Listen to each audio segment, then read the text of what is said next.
What's up and welcome back. I'm John Stark, MacMovieGuy.com, your favorite blind film critic, and today I'm taking a look at the 35th anniversary of War of the Roses. I found this audio description. It stars Michael Douglas.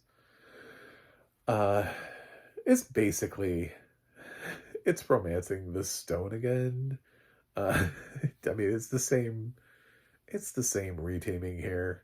I mean, that's sort of the catchy thing. I kind of alluded to it in my Romancing the Stone review of how they went forward and ended up sort of putting Michael Douglas and Kathleen Turner together, so they were like the '80s version of Tom Hanks and Meg Ryan, um, and which made it so nice when she ended up being on the Kaminsky Method. But yeah, it's Douglas and Turner and Devito back together, even though they're not the same characters.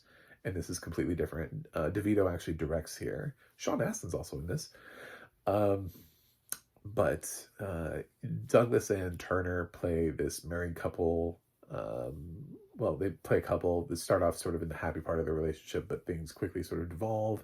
At the same time, Douglas's career is rising, and he's able to buy. They start on like an apartment, and then they move to a bigger place. Their conversation sort of about, you can see like how they're inheriting, how the wealth is kind of coming in, but Turner is very much like the stay-at-home mom and a housemaker, and they hire help along the way, a woman named Susan, uh, and but they're basically barreling towards divorce, and they need to split up. But neither one of them wants to leave this epic house that they have. So it becomes a war over this house with the two of them. And Kathleen is the one that's really sort of over the movie. One of the reasons it doesn't really work for me as a movie is I didn't like the fact that some people think this is Danny's best direction. I actually enjoy Death to Smoochie, so I take offense. But I think he made a bold choice with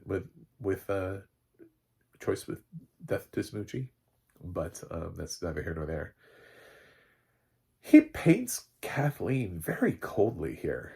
She's not given enough time to be warm, um, or sexy or romantic or anything like that. We kind of barrel sort of into cold, distanced Kathleen Turner pretty quickly. And then the film leans into this thing where Douglas really doesn't want to get divorced and keeps trying to like make it right or fix things with Turner, who's just not having it. So it just, I mean, I know that there are relationships out there that are like realistic of this. It's just knowing that this comes from like the male perspective. Um, just kind of feels almost like as you're rewatching this again, as I'm rewatching this, uh, like the woman's the problem instead of like a war where it's a back and forth. It feels like you're creating a villain. And um I this is actually my first time watching War of the Roses like completely all the way through.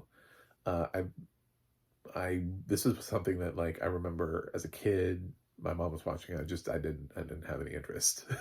I think I saw like part of this.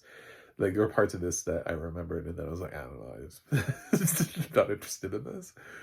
Um, I like left the room. I was too young. I didn't understand. I don't watch a divorce comedy. Like what is this? Dark comedy, by the way. So it does get pretty dark here. Some moments are brilliant, but the thing that holds this movie back for me is just the portrayal of Turner and not really giving her too much levity and allowing her to have she there are times where it's like she feels put upon, right? Like like a woman scorned, and but not fully, because they never push Douglas 100% the other direction either.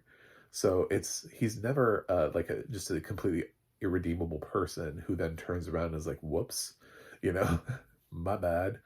Like some of the things that he points out in the film, like she has this comment, like he's like he doesn't like a tinsel star at the top of the tree, and she has this like comment about like she's like, well, I'll learn.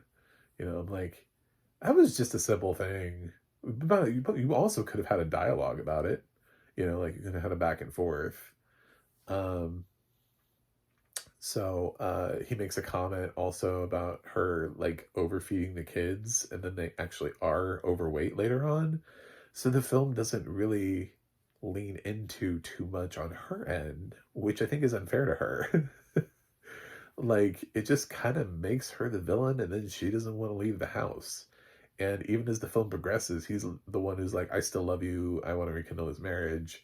And he has this, I don't know, she just does all these terrible things to him throughout the course of the movie that he never really does to her. Like, she straight up, like, punches him, and he's like, you know, next time I'll hit back or something like that. Of course, he doesn't, but I mean, like, I guess maybe he would have. Maybe it was the threat of the fact that he did, but it's the fact that he doesn't.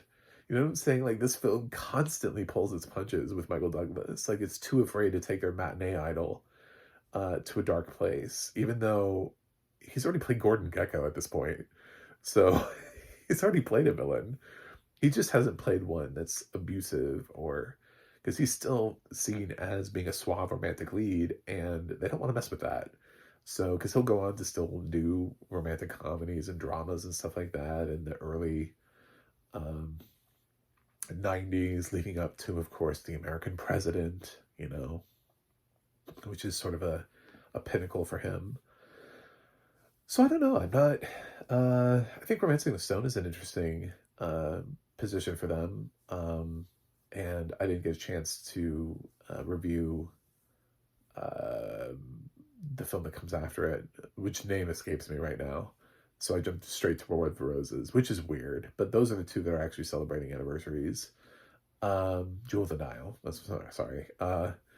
Anyway, but yeah, this film just doesn't quite work for me. I'd love to be able to say it doesn't hold up though. Is it standing the test of time? I don't think it is. I never really hear anybody talk about War of the Roses. I don't know that it's completely fallen off the radar, but I think it's at risk of falling off the radar. The thing what it has going for it is that its leads are still alive, and the film wasn't like a complete and utter flop, like an utter just abomination failure. So it's the kind of thing where it could still hang on, but I feel like this is headed in a downward trend. And if it hasn't completely fallen off of everybody's radar, it will. Um, but I'm happy that I finally sat through it from beginning to end, and now I know what this movie is instead of like the, I don't know, 10 minutes that I watched as a kid, maybe? Like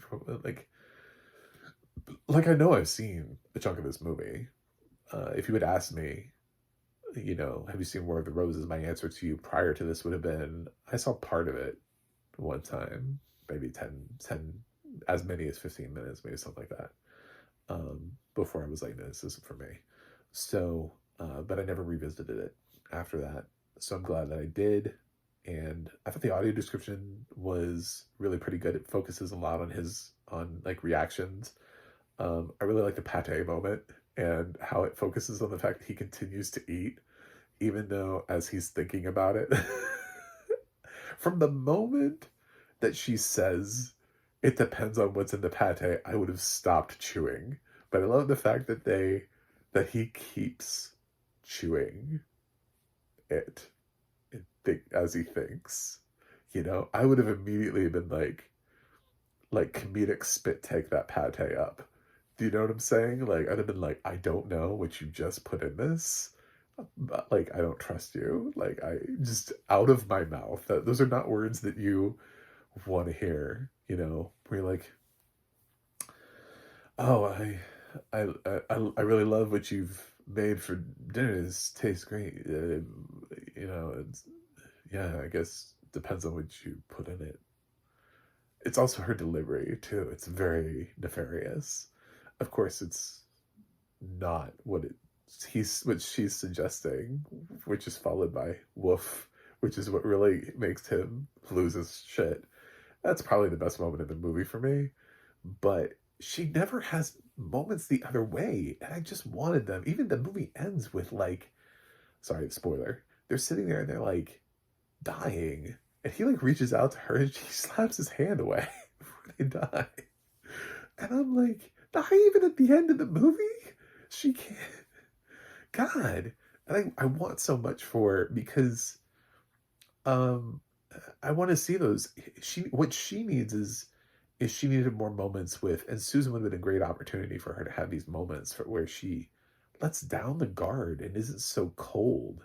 But they lean into that coldness so much here with her. It's very off-putting. Um, and I love Kathleen Turner, and I think she should have been given more to do here. I'm gonna give War of the Roses. I'm gonna give it a B minus. I think the actors showed up. I'm not 100% sure the script did. So thank you for watching. Thanks for subscribing, and I will see you guys on the other side.